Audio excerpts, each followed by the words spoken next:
Hey guys, hope you're well today. So in today's video, we're talking about the Springboks versus the Wallabies within round 3 of the Rugby Championship. So of course, the Springboks have got off to a good start within the Rugby Championship so far, with 2 wins out of 2 against the Pumas in South Africa. So yeah, they've done pretty well so far. But on the other hand, of course, the Wallabies have lost both of their games so far against the All Blacks.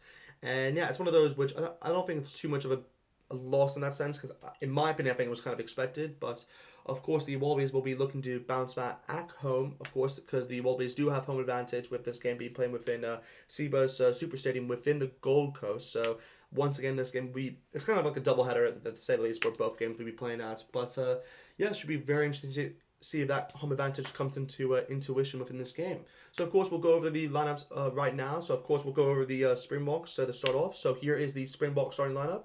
So yeah, with the with the front row, it's probably this the casual front row that the expected front row that the Springboks would have gone with. With the likes of Klitschko at number 1, Imbonombi at number 2, as well as Malherbe at number 3. So yeah, pretty standard front row to say the least, and yeah, should do pretty well against this Wallaby front row. So of course with the locks pairing, we do have the likes of Ibn Smith at number 4, as well as Diego number 5.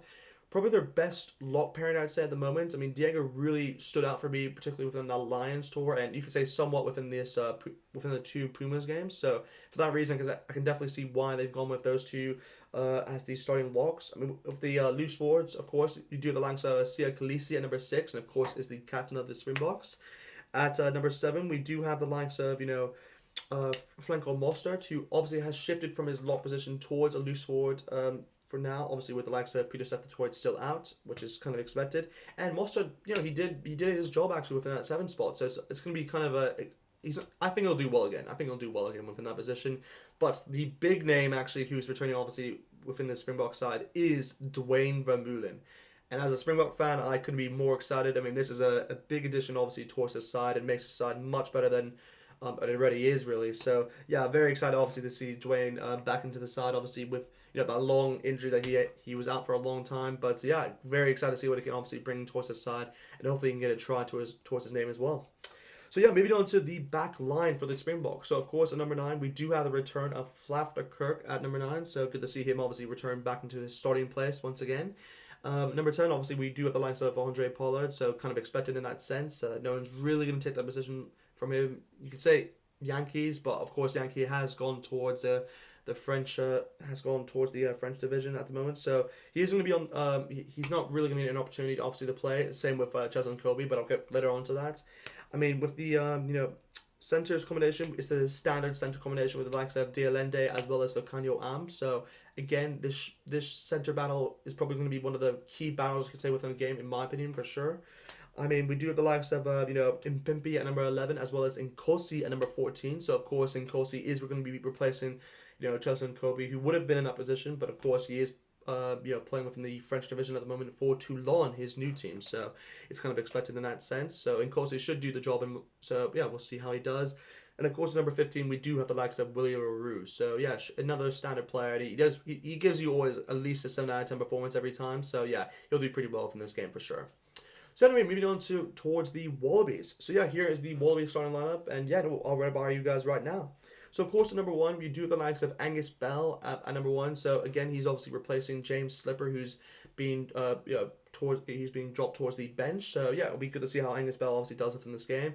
At number 2, it's the same, kind of a front row with the likes of Flathang at number 2, as well as Ananato at number 3. So again, we have that Brumby combination once again. So yeah, very excited to see how that goes, because of course, Flathang did, in my opinion, actually pretty well in that last game, including Ananato. So it's going to be pretty good to see how these two kind of front up against the Springbok front row, because in my opinion, this is probably their biggest challenge of what the most dominant front row at the moment within World Rugby. So yeah, it's going to be good. It's going to be good to watch. But yeah, with the lock pairing, of course, we do have the likes of Isaac Rodda at number 4, as well as Matt Phillip at number 5. So yeah, it's very interesting to see, obviously, this combination. Obviously, Isaac Rodda has, returned into, returned to Australia after his, you could say his his break, you could say, within France, if you like to put it that way. But yeah, no, very excited, obviously, to see what Rodder can do, obviously, within this game. You know, he was included within the last game as well, and made somewhat of an impact, to say the least. But yeah, should be pretty exciting to see how he does in the starting lineup with Philip, of course. But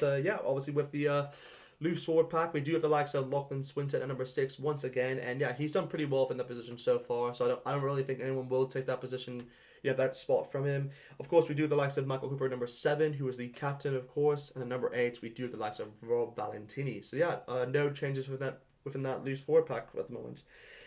So anyway, moving on to the backs for the Wallabies. So for the backs, we do have the likes of Tim McDermott at number 9, which is what I like to see, because in my opinion, I do believe he is the starting Wallabies number 9, and that place shouldn't be really taken away from him. But of course, we do have the likes of Nick White, who is creeping in the corner. So I wouldn't be it would have been, I guess, expected if he took the position back, but he hasn't. So that's the good thing in my opinion.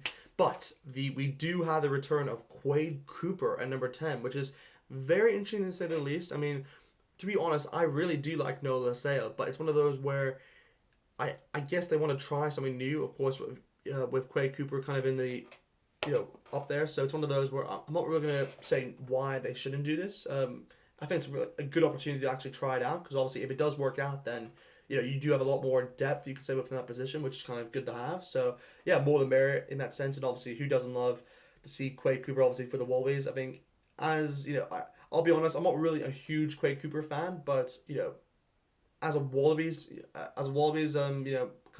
supporter, I can definitely see why Quade Cooper is a big thing, obviously, for them. So yeah, anyway, for the center combination, obviously we do the likes of Samu Karevi at number 12, as well as Ikitau number 13. So again, another great combination, and in my opinion, I actually think they did pretty well against the All Blacks. I think it was probably the standout, I'd say, pairing, you could say, within that game. But yeah, this is definitely going to be the key battle within, for sure, with the likes of Lacanio Am and Damien Delende going against Karevi and Ikitau. So it's going to be very interesting to see who actually wins that battle for sure. I mean, of course, we do have the likes of, Corbetty, as well as Andrew Kellaway at number 14 and 11. So, of course, no changes there. And, yeah, they've done pretty well, actually, within the 3 games they've both played in. So, yeah, should be interesting how those two get along.